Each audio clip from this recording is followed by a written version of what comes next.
हाँ, so what is happening over here? ये this is a medium separator, मतलब इसके ऊपर एक दूसरा मीडियम है, नीचे एक दूसरा मीडियम है, ठीक है। से ऊपर है एयर और नीचे है कोई एक मीडियम, ग्लास या कोई medium. So say this is air and this is glass और वाटर, कोई भी मीडियम है, doesn't matter। So क्या हो रहा है, यहाँ पर एक इंसिडेंट बीम ऑफ लाइट गिर रहा है, एंड यू नो अगर ये रेयर ये डेंसर मीडियम है, आफ्टर इंसिडेंस किधर बेंड करना चाहिए लाइट को? सबको पता है ये टूवर्ड्स अराउंड हमें इसका ऑप्टिक सबसे खराब कंडीशन है। So towards the normal bend करता है, राइट। अब हम लोग को क्या करना है, ये एंगल ऑफ क्या है और ये एंगल ऑफ, तो हम लोग पहले क्या करेंगे, हम लोग को क्या करना पड़ेगा, हम लोग को वेव ऑप्टिक्स का हेल्प लेना पड़ेगा, मतलब वेव फ्रंट का हेल्प लेके करना पड़ेगा। सो हम लोग को पता है पैरेलल बीम ऑफ लाइट होता है तो वेव फ्रंट दिखने में कैसा होता है, प्लेनर। सो यहाँ पर इंसिडेंट वेव फ्रंट ये है, this is the incident wave front, okay. We name it as AP name करते हैं। ये एंगल ऑब्वियसली कितना होगा, अब जल्दी से बताओ, ये आई है तो ये एंगल कितना होना पड़ेगा, 90 माइनस आई, क्योंकि ये भी 90 डिग्री है ना, तो ये एंगल कितना होगा फिर आई, ठीक है। नेक्स्ट रिफ्रैक्टेड वेव फ्रंट क्या है, ये इंसिडेंट वेव फ्रंट है, तो रिफ्रैक्टेड वेव फ्रंट है यहां से इसके ऊपर परपेंडिकुलर, इसको हम लोग नाम देते हैं a dash b dash, a dash b dash, okay. अब क्या बोल रहे हैं कि ये जो इंसिडेंट वेव फ्रंट है इसमें एक पॉइंट लेते हैं से Q, एक रे ऑफ लाइट Q से जा रहा है, आके K पे इंसिडेंट हो रहा है, एंड देन आफ्टर रिफ्रैक्शन वो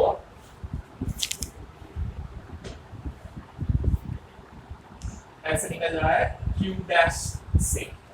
So Q is the point on the incident wave front and Q dash is the point on the refracted wave front. अब उन लोग बोल रहे हैं कि देखो पहले P से P dash में लाइट आने के लिए जितना टाइम लगेगा, the time taken by the light to travel from P to P dash should be exactly same as the light time taken by the light to travel from A to P dash, right? क्योंकि incident wave front से refracted wave front तक सारा light ने एक ही time पे पहुंचना चाहिए, कोई अलग टाइम, तो वो टाइम कितना होगा, time taken to travel from incident to refracted wave front is कितना, t equal to time equal to distance by speed. तो यहाँ पर ये a डैश ग्लास में है जिसमें स्पीड अगर हम लोग v लेते हैं और pp dash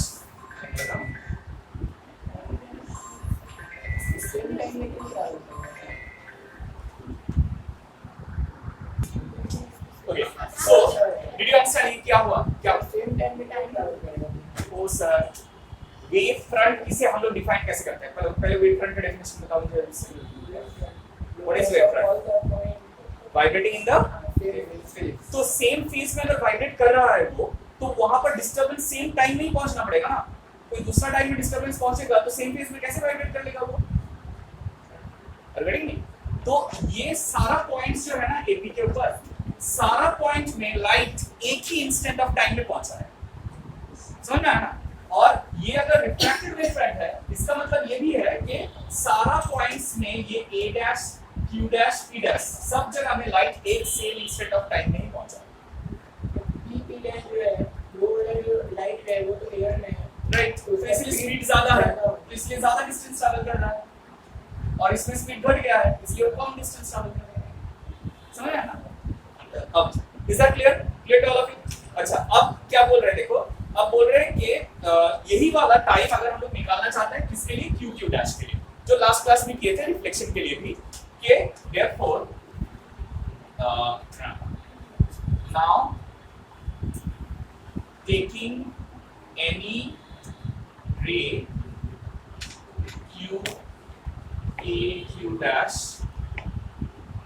where q is a point on incident wavefront and q dash is a point on refracted wavefront. T will be equal to qk by c plus kq dash by v. बताओ ये सही है या गलत? We are taking any ray from q, so q से k में जब आ रहा है वो एयर में है ना, तो वहां पर कितना टाइम लगेगा? उसका डिस्टेंस डिवाइड बाय उसका speed, distance by speed time है ना, सो इसलिए डिस्टेंस है q के डिवाइड बाय स्पीड है c, और ये वाला पार्ट में k q डैश डिस्टेंस है और वहां पर स्पीड है v, तो इसलिए k q dash by v. Exactly. अब फिर से हम लोग क्या बोल रहे हैं कि ये जो है ये आई है. अच्छा यहाँ पर थोड़ा डिस्कस करना भूल गए, सब लोग थोड़ा कंसंट्रेट करो. ये आर है ना, तुम मुझे बताओ ये वाला एंगल कितना है? 90 माइनस आर है, तो ये वाला एंगल कितना होना पड़ेगा? Very good. अब मुझे बताओ ये वाला यहाँ कर लेते हैं, इसके बाद से इन ट्रायंगल AQK, AQK दिख रहा है? AQK दिख रहा है? AQK, हाँ यार AQK. उसमें sin i कितना है जल्दी से बताओ? sin i मतलब perpendicular AK, QK by AK, right? So QK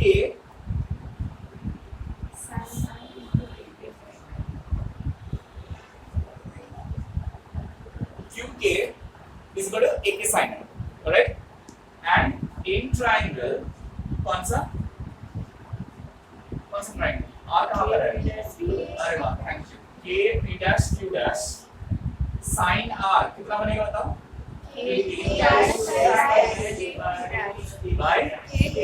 अरे वाह. तो K Q dash क्या हो जाएगा? K P dash, हाँ है ना, राइट?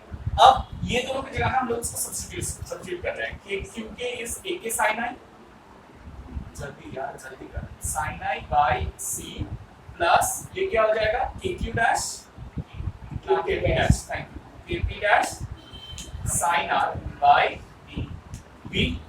अब हम लोग जैसे किए थे KP dash को AP dash माइनस AK बोल सकते हैं.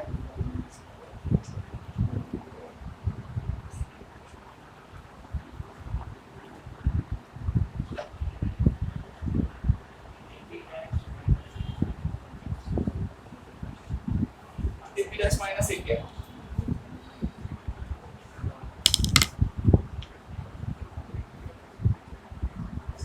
अब इसको थोड़ा सिंप्लीफाई कर रहे हैं. क्या कर रहे हैं? AK को एक साथ लेके आ रहे हैं, AK को एक साथ लेके आ रहे हैं, तो sin R by C minus sin I. अच्छा sin R by C, R क्यों लिखा मैंने यहाँ पर? Sorry sin R by V plus क्या? AP dash sin R by V. अब सब लोग थोड़ा देखेंगे बोर्ड में और मुझे बताएंगे AP dash sin R कौन सा ट्रायंगल में बिलोंग करता है? A dash P दिख रहा है सब लोगों को? अब मुझे बताओ sin R क्या है इस ट्रायंगल में? sin R is perpendicular by hypotenuse. तो perpendicular कौन सा है? A dash by तो क्या हम लोग बोल सकते हैं A dash is nothing but AP dash sin R, हाँ या ना? तो ये जो AP dash sin R है हम लोगों के पास, ये बंदा is nothing but बताओ. और thank you so much. A dash B dash, thank you Nehru. अच्छा यहाँ पर क्या होगा? सो यहाँ पर A dash by B होगा. सो A dash क्या है? What is A dash? ये डिस्टेंस है, ये कौन सा मीडियम में है? तो ग्लास में स्पीड कितना है v, so a dash by v is itself t, मतलब ये जो t हम लोग लिखे हैं ये पूरा ही कौन सा क्वांटिटी है, सिर्फ ये वाला क्वांटिटी है, right? this whole quantity is t itself, so we'll write since